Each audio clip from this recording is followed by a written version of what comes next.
General Hodges, what the win of each candidate, Kamala Harris and Donald J. Trump, would mean for Lithuanian and wider regional security?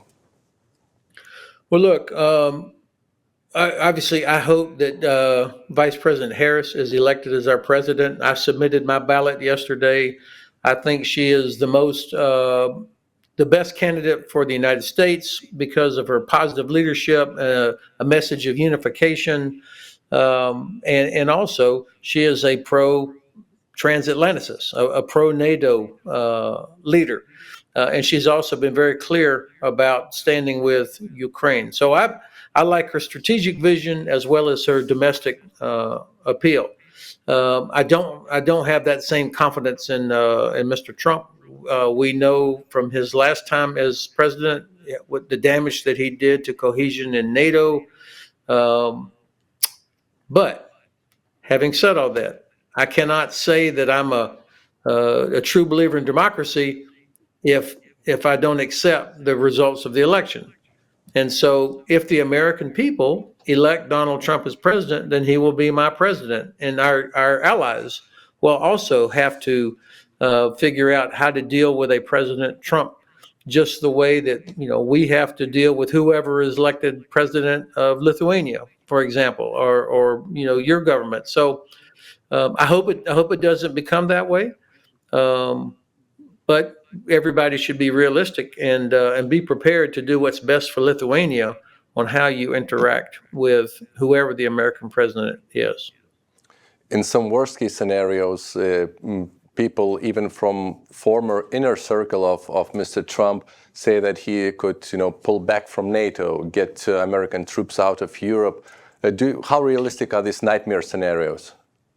Yeah, well, I can't dismiss it because he has talked about that in the past. And I think it'll be important to see who comes in with him in his government. And I would expect to see people like Mr. Grinnell, who was his ambassador to Germany, for example. That is not encouraging, in my view. I think that they will show up with, using the framework of a deal. That this is business, and that if European countries don't do something, then the U.S. will pull out.